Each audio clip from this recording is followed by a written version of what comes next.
So I have removed the air box from off of my Kawasaki 800. What I didn't know is that underneath you've basically got four of these little things that slide to hold the cover in place. Mine was missing one.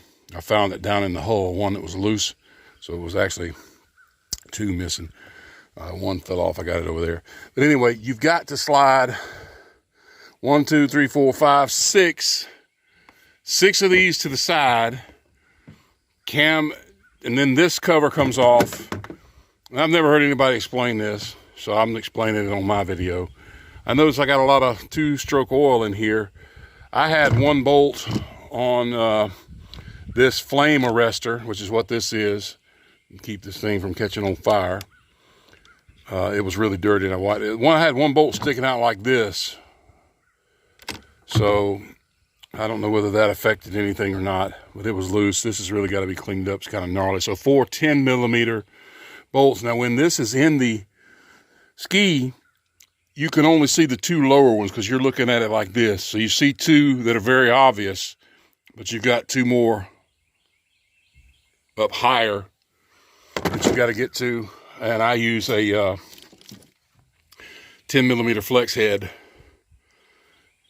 with a short 10 socket on it, a 1/4-inch drive. Makes it easier to get to some of those tight places. So there, I'm working on that. I've already dropped the all the lines, the cables that run to the carburetor. You've got 3. You've got a choke cable, which is this shorter one, and it was here. Goes to the choke and it hooks in right there. Drop that. Then you've got the accelerator cable that's from your throttle on your handlebars, and they've got 10mm nuts on them. I used a 10mm line wrench to get those off. You can use a 10mm regular wrench. I've got this small one that has this handy turn the opposite way. It's really good for getting in some tight places with this tiny little 10. I like to use line wrenches because it gives you a better grip and you don't slip and crack your knuckles. Those are kind of nice. But that's basically a brake line wrench. This is what that is. So I'm working on this oil pump. I have these, I thought these were one-way valves that are in line with the oil. And what I don't understand is this one, I can blow through it either way. And it has a directional arrow on it. I've heard that these are one-way valves. I don't know. But I'm blowing through that either way. I don't see much point in putting that back in. If it's working like that, then it's not doing what it was supposed to do. And then the other one that was on the good cylinder, now, it's clogged. There's no oil going through it. So this one, I could blow either way through the one-way valve. This one was clogged, but this is the cylinder that died. I don't get it. Seems like it'd be the other way around. The clogged one would have gave me a killed cylinder. I don't know what's up with that or why that is. And of course, I'm going to go ahead and pull my oil pump, make sure everything's working all right on it. It's basically just there's a gear inside there that basically slings oil. You know, it just spins and creates a very low pressure, and it cycles the oil through. It's got a diaphragm in this end. I know the Kawasaki, and there's actually the diaphragm may be in this other end. There's a diaphragm in there, a little piston thing that moves up and down. So we're looking on our carburetor. We're going to be doing a carburetor removal, and I'll explain a few things on the carburetor. So on the carburetor, you have pulse lines, which I said in another video. That's these two right here. That is getting a vacuum pulse from the cylinders going up and down. It creates a vacuum, and you've got 2 of them, so it's an alternating up and down. They run to your fuel pump on each end of your carburetor. And the fuel pump in these carburetors, all it is a flat diaphragm that is going to be pulsing back and forth like this to pump fuel. That's all it does, is it moves just a few millimeters back and forth, and with the vacuum, and that pumps fuel. And it gets the fuel pumping to the carburetor. So you've got the pulse lines, you've got an input line. How you can tell the input line on your carburetor is to follow the line from your fuel filter, which is right here, the very front where your seat would be here normally. You follow that line all the way in from your filter. That is your input line. That's where your fuel is going into your engine. So N is on the inner or the inside part of your carburetors. This is your return lines. So basically you've got fuel flowing through this thing like say a river or a stream. It's flowing in, flowing out. So it's not going to use all the fuel that's pumping in through those pumps, but it creates a circulation of fuel, and then it cycles back into your tank through your return line, which is covered up with this wiring stuff, which is nice that they did that. It keeps it from getting abraded from vibration and all that. But all of those lines, you got to cut your tie wraps that they put on them and pull all those lines to get this carburetor off. And I've already pulled the oil lines here and here. So to recap, all those lines have got to come off. These don't usually go bad unless they get a hole rubbed in them. These blue fuel and vacuum lines. The oil lines, never reuse these. They get hard, brittle. They're clear tubing. These are hard, and you ruin your engine. Put a good quality line back on there to replace those oil lines, which is what I'm going to be doing. I wish they would have made those out of the same thing they do these fuel lines, because these last. I mean, they're not hard, they're still soft, they're still pliable. Same with the line coming out of my oil reservoir. It's made out of good quality rubber line. It's not that clear stuff that rots. So all of that's got to come off. Fuel in, fuel out, in, out, and they've got to go back on that way. And 2 vacuum lines to do your, we call them pulse lines, because it's pulsing with vacuum to run that diaphragm to get the fuel drawn into the carburetor. All right, so now pulling it all apart. I've got video documentation of it. You see I've pulled it. Your carburetor has a line that runs to your oil pump for metering flow. It's a metered oil pump. Based on how much throttle you're giving it, it'll let the pump flow more. So that had to come loose too. Probably easier to attach your fuel cable with the carburetor out. I was able to feel and get it off, but putting it back on, there's no way you would be able to get that on. So I'll put it on with the carburetor up out of the engine, and it's going to be looks like four 10mm bolts that have got to come out to get this carb out. There's one here. Let's see, there's another one here. And then generally these are symmetrical. So underneath each side, there's going to be one more 10mm, and they're really long bolts. And they come out, and then you're going to have your reed valves cages right here behind the carburetor on the intake.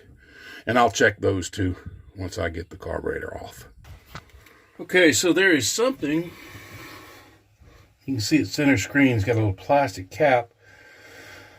I don't know if that's holding the carburetor in still. So it was the 4 bolts that I showed, plus that, and there's 2 of those. It looks like a plastic cap over a strange bolt head, so we'll see what that is.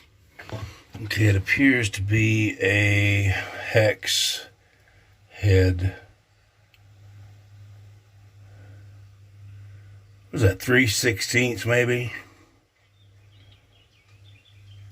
I've got one. I'll see. And so there's 2 hex bolts in the center after you get the 4 long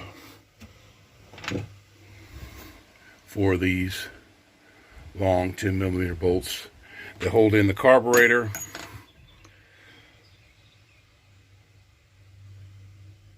Two hexes in the center. All right. It is a metric 4.5mm hex. A 3/16 standard will fit it. It's the same size. A Kawasaki has all hex bolts holding the carburetor in, but it sits vertically and they're the same size. So it's a 4.5mm hex to get those off one of these little jewels. And voila, carb is out. Sun blazing on me here. Carb's out. Well, it looks like it doesn't have as many reed valves as a Kawasaki has in it. Kawasaki's got 4 in each intake hole on that 1100. I think the 900s are the same way. I'm going to say that this is the first time that this carb has ever been out of this particular ski, because it had these covers over the hex bolts. So I'm sure most mechanics would have just left those off if they ever replaced it, because, you know, what's the point of leaving these on? So nobody's probably ever touched this carb, which is nice. It means the jets won't have been screwed around with and be all out of place. But I'm going to go in and make sure that, go ahead and get me a build kit and build these. While I'm going down this far, I like to go all the way with it. Those are Mikuni Solex. Nice. Okay. And you can see, to get to your reeds, to check them, you're going to have to pull all of those 10mm. 1, 2, 3, 4, 5, 6, 7, 8, 9, 10, 11, 12 10mm bolts. Pull that plate, and there will be reed valve cages under there. Looks like my gasket, carburetor base plate gasket, came off with my carburetor. I'll be replacing that as well. I like to do things right when I go back together. You can just throw some sealant on there and go with your old stuff if you want to do that, and you're going to go on the cheap. I don't like working on stuff again, so I try to do it right the first time. Like I said, I've learned from many mistakes over the years trying to go cheap. Going cheap is never the right way to build anything. You want to do a complete job and a thorough job. That way you have a reliable piece of equipment. That's the way I see it. Oh, and now that I'm in here, I can see there is a shim on the front of this engine. You see that silver here? So if I can get it, there is a shim on the that silver edge. You don't see it on this mount. No shim, that mount. That silver that you can see under this part, it is shimmed. All right. Well, interestingly enough, you've got the 2-stroke oil on your reed valves, and that's what they do. The reed valves, the 2-stroke, the 2-cycle oil gets into the bottom half of your engine through those reed valves. Something caused that failure, and you have to find the cause. Have to find the cause of the failure, or you're going to repeat it again. So that's the point of these videos. I want to try to find out what caused this failure. It's usually just a lack of oil. But man, that's a crusty looking piston there. It didn't, and I'm surprised at the lack of scarring on the, okay, no, I got some ridges here. I got a nice groove there. So that's not going to hone out. That one's too deep. I can tell by feeling it. That one ain't going to hone out. You can see it center screen there, a groove in that cylinder wall. Got the light on it just right. We're nice and smooth on the other one. The other one I can hone, throw piston rings and stick with that if I wanted to. I'll probably just get a new piston since I'm in there. but this other one's going to have to be worked. Going to have to send that to a machine shop to get that board over. All right. Okay, in the interest of documenting all my steps, I just removed the shroud that covers the PTO, power takeoff. Perfect mating on this, by the way, I'll say right now. And you check these with a straight edge and a feeler gauge, but it is perfectly mated so that this piece isn't higher or lower than this piece. So they shimmed it up right. There is one 10mm bolt holding this shroud. It's a plastic shroud, and you can see this. It's got two of these. That's just a rubber, for lack of a better word, I'll call it a rubber tit thing. And you just move these over to the side like that and slide the plastic out from underneath it. And that's ready to go. So my engine's ready to come out. It's 4 12mm bolt heads, and they're easy to get to once you've got all this stuff out of there. With the carb out of the way, I should have plenty of clearance. The one thing I am worried about, as I saw in another guy's video, your stator wires that come on your stator.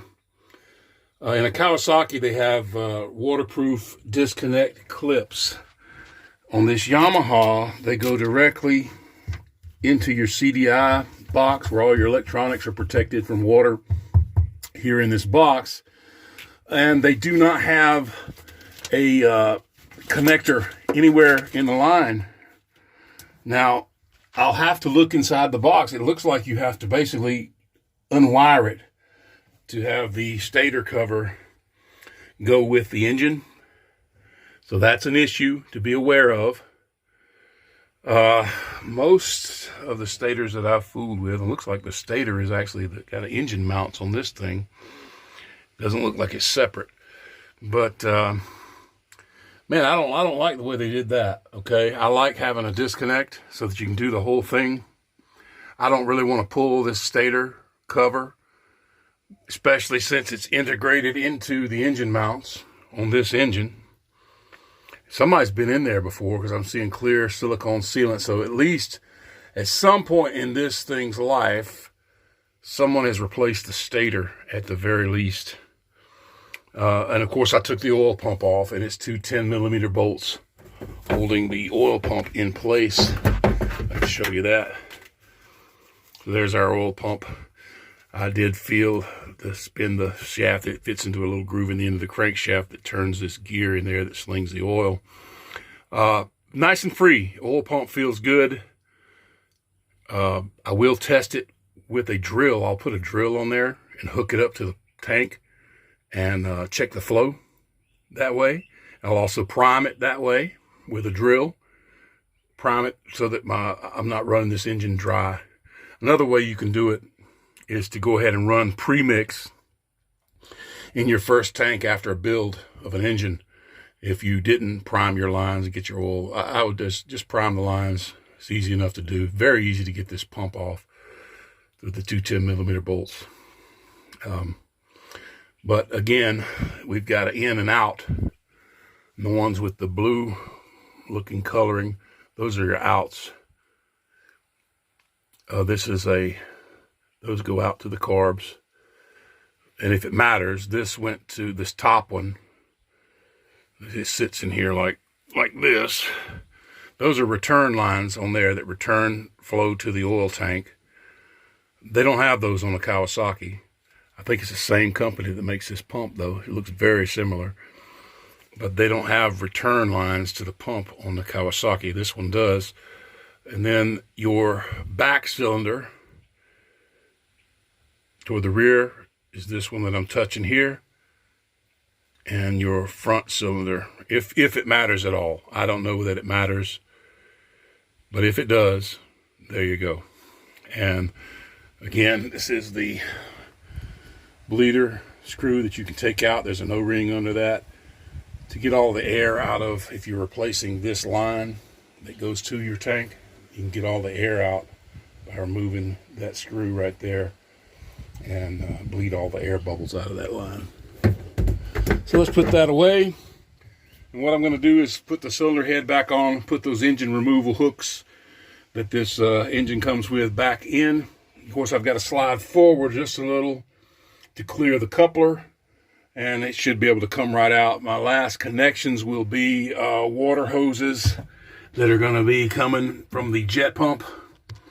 They've got to be disconnected, and of course, this power valve cables, they've got to come out as well.